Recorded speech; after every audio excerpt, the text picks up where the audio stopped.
గజం భూమి కేవలం 5,500 రూపాయలతో 135 గజాల భూమి కేవలం 7 లక్షలు మాత్రమే. సుమన్ టీవీ ప్రేక్షకులకు నమస్సుమాంజలు. నా పేరు రంగన్న దాసరి. నేను ఆదిత్య స్పోకెన్ ఇంగ్లీష్ ఇన్స్టిట్యూట్ అమీర్పేట్లో ఫ్యాకల్టీగా ఉంటాను. మనం ఇంతకుముందు ఇంగ్లీష్కి సంబంధించి చాలా క్లాసెస్ చెప్పుకున్నాం. ఆ క్లాసెస్తో పాటు ఇప్పుడు చెప్పుకునే ఇన్ఫర్మేషను ఆ క్లాసెస్ని ఒకసారి రివిజన్ చేసుకున్నట్టుగా ఉంటుంది, లేదా ఆ క్లాసెస్ను ఉపయోగించి మనం ఎక్స్ట్రా ఇన్ఫర్మేషన్ తీసుకోవడానికి కూడా ఇవి హెల్ప్ అవుతాయి. అది ఈరోజు మనం డిస్కస్ చేద్దాం. ఈరోజు ఏంటంటే మనం ఇంతకుముందు నేర్చుకున్న హెల్పింగ్ వర్బుల్లో వాటిని ఒకసారి డిస్కస్ చేస్తాం. యామ్, ఈజ్, ఆర్, తర్వాత వాస్, వర్, విల్ బీ లేదా షల్ బీ. ఈ పదాలను ఉపయోగించి మనం రియల్ లైఫ్లో మనం ఏ సందర్భాల్లో వాక్యాల్లో వాటిని నేర్చుకునే అవకాశం ఉంటుందో దాన్ని డిస్కస్ చేద్దాం. మనకు యామ్ అనే పదం వచ్చిన తర్వాత యామ్ పక్కన మనకి ఏం వస్తుంది? జనరల్గా యామ్తో పాటు నౌన్ అయినా వస్తుంది, లేదా యాడ్జెక్టివ్ అయినా వస్తుంది. నౌన్ లేదా యాడ్జెక్టివ్ వస్తుంది.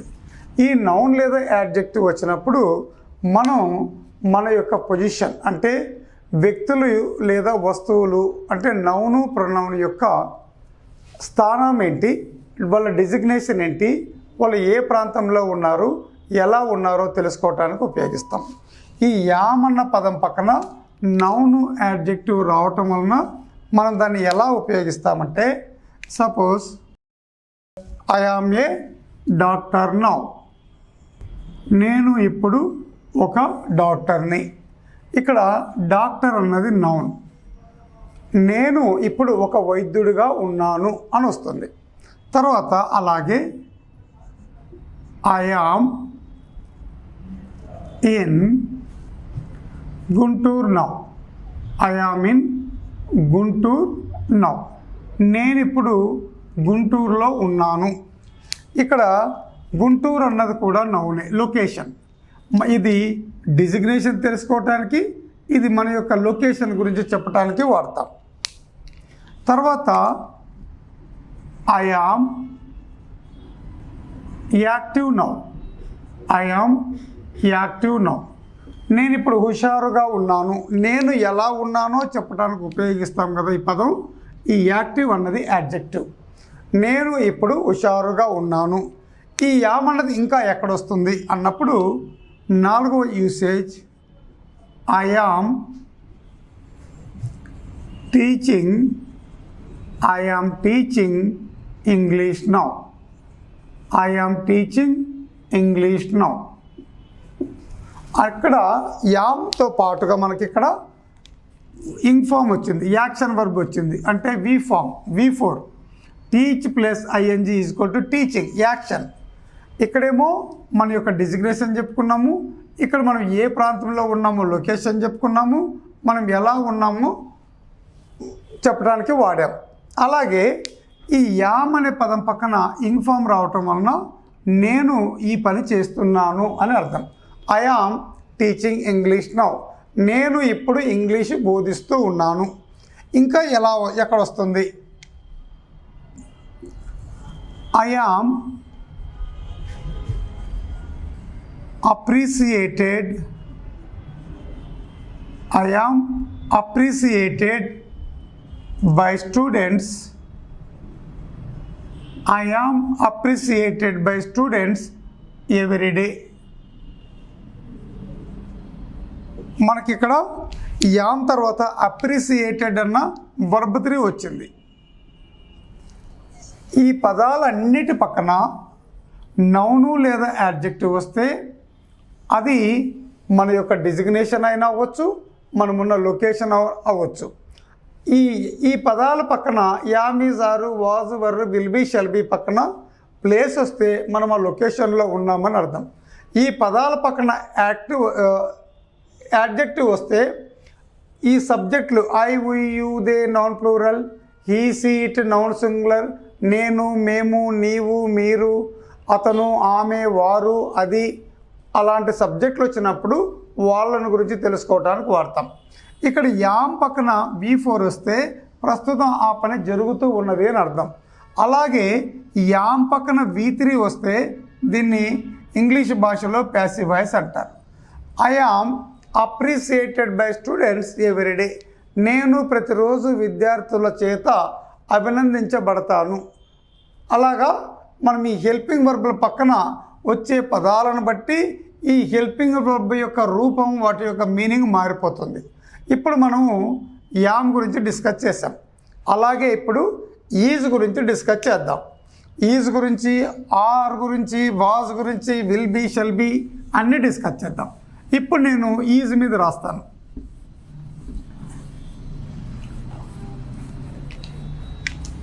ఒకటి, she is a teacher now. She is a teacher now. ఆమె ఇప్పుడు ఒక ఉపాధ్యాయురాలు. ఈజ్ పక్కన నౌన్ వచ్చింది. She is in Karimnagar now. She is in Karimnagar now. ఆమె ఇప్పుడు కరీంనగర్లో ఉన్నది. ఇక్కడ మనం ఏరియా పేరు ఏదైనా రాసుకోవచ్చు, మన ఇష్టం వచ్చిన పేరు రాసుకోవచ్చు. She is happy now. She is happy now. ఆమె ఇప్పుడు సంతోషంగా ఉంది. She is 32 years old. She is 32 years old. ఇక్కడ ఈజ్ పక్కన టీచర్ అన్న నౌన్ వచ్చింది. అంటే ఈ షీ యొక్క డిజిగ్నేషన్ ఏంటి, ఆమె వృత్తి ఏంటి అని అర్థం. She is in Karimnagar now. In అన్నది ఇక్కడ కంపల్సరీ వాడాలి. ఇన్ అన్నది వాడకపోతే షీ ఈజ్ కరీంనగర్ నౌ అంటే ఆమె పేరు ఇప్పుడు కరీంనగర్ అని అవుతుంది.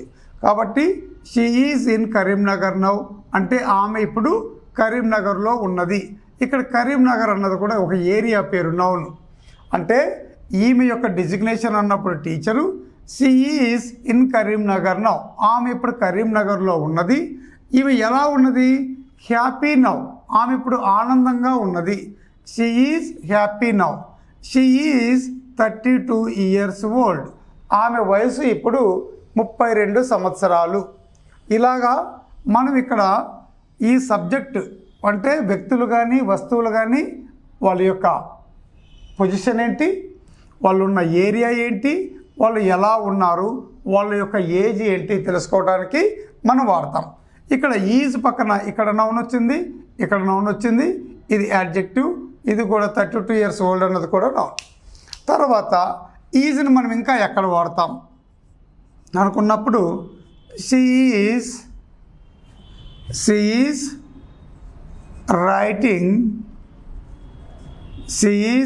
Writing A prescription now. She is writing A prescription now. ఆమె ఇప్పుడు మందుల చిట్టి రాస్తూ ఉన్నది, పని జరుగుతూ ఉంది. ఈజ్ పక్కన మనకి ఇక్కడ వర్బ్ 4 వచ్చింది, V4 అంటే యాక్షన్. ఇక్కడేమో పొజిషన్ గురించి చెప్పడానికి, వాళ్ళు ఎక్కడున్నారో చెప్పడానికి, వాళ్ళు ఎలా ఉన్నారో చెప్పడానికి, వాళ్ళ ఏజ్ ఏంటి అని చెప్పుకోవడానికి మనం వాడతాం. అలాగే she is writing prescription now. ఆమె ఇప్పుడు ప్రిస్క్రిప్షన్ అంటే మందుల చిట్టి. ఆమె ఇప్పుడు మందుల చిట్టి రాస్తూ ఉన్నది.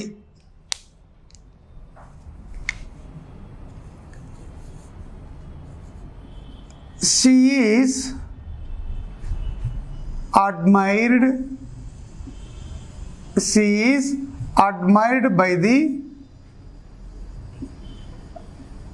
patients. She is admired by the patients daily.